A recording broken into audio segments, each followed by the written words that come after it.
All right, well, we'll just go ahead and get started. And if others hop on, we can sort of fill them in. Sheila, I know you've been working with tnAchieves for a long time. So I might breeze over some of the introduction part of this a little bit because you Sure. are certainly familiar with tnAchieves. But really the idea behind these webinars, we're hosting 90 of them, visiting every county over the course of the next couple of days, really in an effort to continue spreading the word about tnAchieves, the work that we're doing. I think one of the things that we've always done a good job of is telling specific people about the parts of our program that they need to know about. But we haven't always done a great job of telling the full story of all of the things that tnAchieves is doing. So these webinars give us an opportunity to do that. We've had mentors hop on, local stakeholders like county mayors, superintendents, state and local representatives, those types of things. So it's really a good chance for us to build some advocacy for the work, especially given the circumstances with the decline in the college going rate and those things. It's good to be building that advocacy, but it's also a chance for us to provide a local update. And I think obviously you're passionate about the work that's happening in Polk County, so we'll get to that in just a minute. But as of today, we're serving nearly every county in the state of Tennessee. You've been involved with tnAchieves since we launched in Bradley County back in 2012. So we'll actually be celebrating our 10th cohort of students in Bradley County with the class of 2022.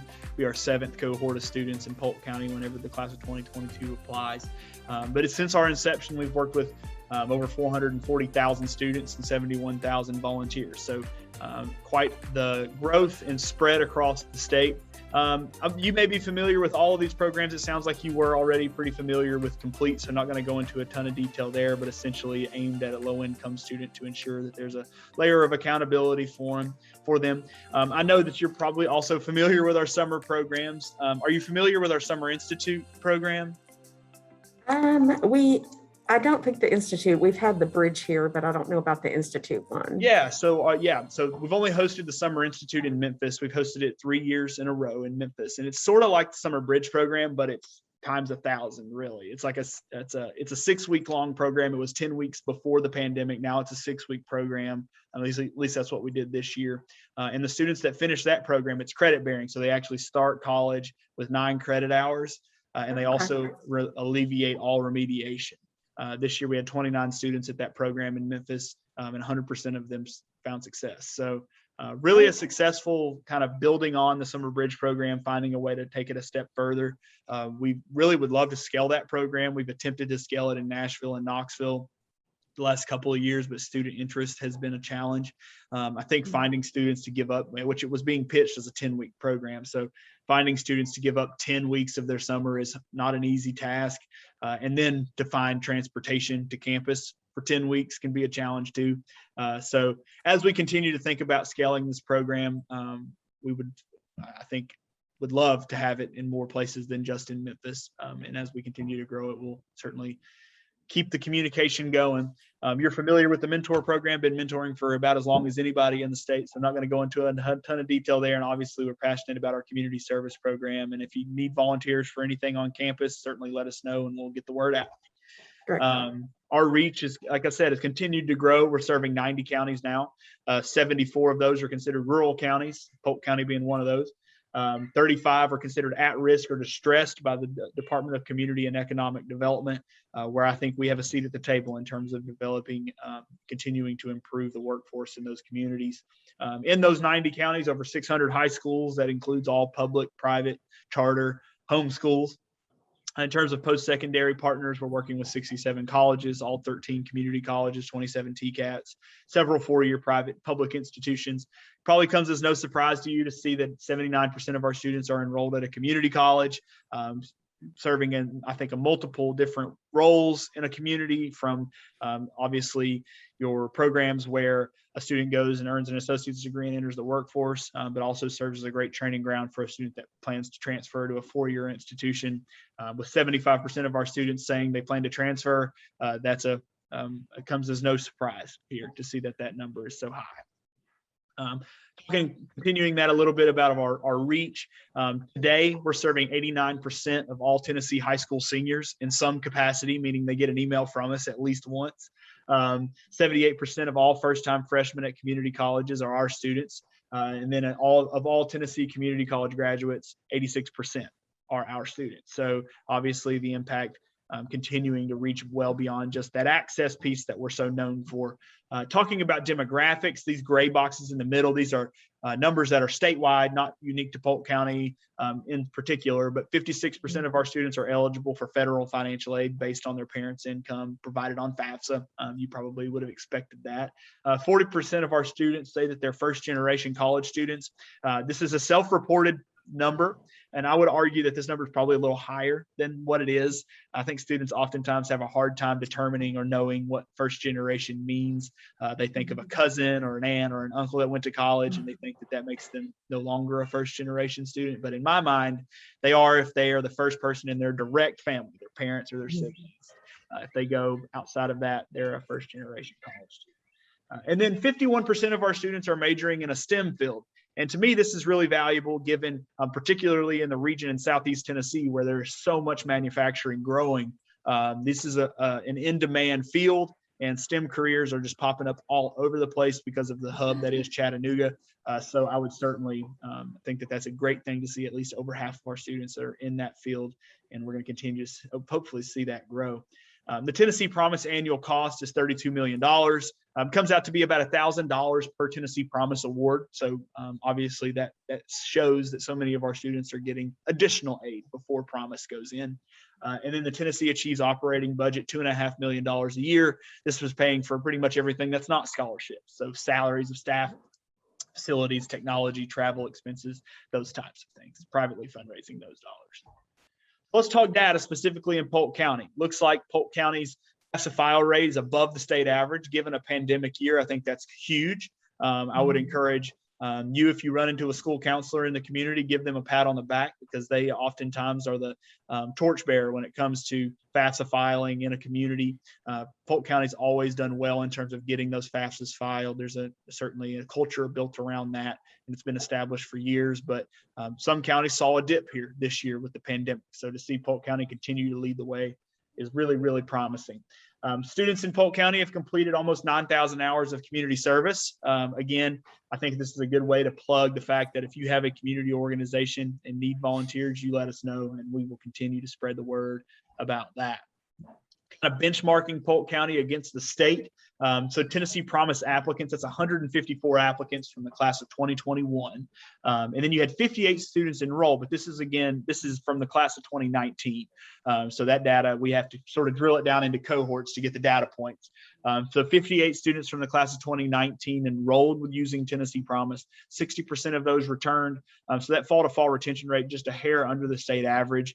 Honestly, that's not surprising given the transportation challenges that students in Polk County face to get to a campus.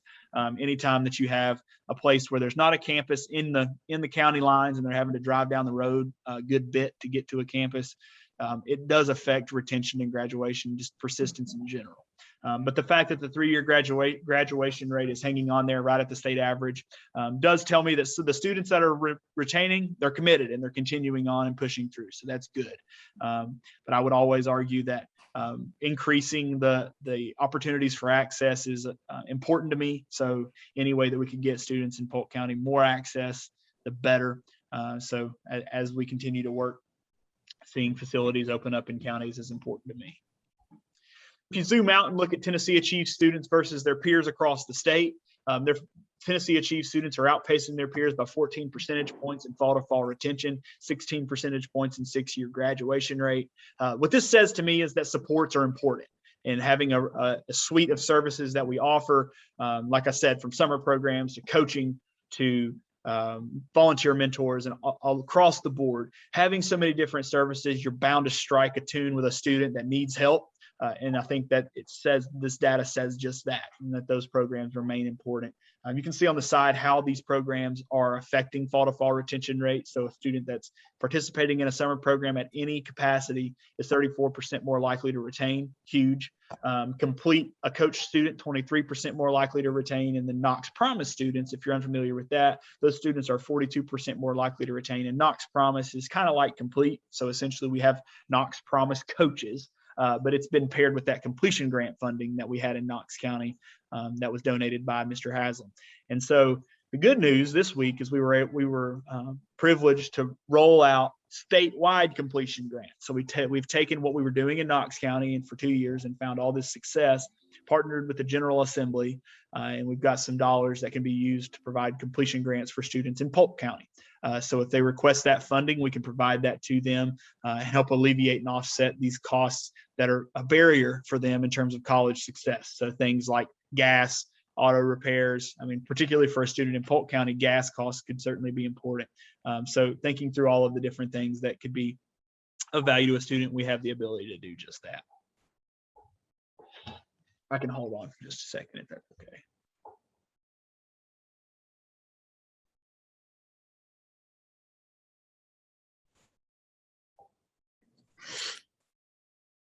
So one of the things that we've seen statewide that's awfully concerning is the drop in the state's college going rate. Seeing it drop from 61.8% to 56.9% is a dramatic decrease. In some counties, we saw significant decreases into the teens. But in Polk County, we saw an increase. So that's actually promising. One of the 6 counties in the state that had an increase in their college going rate.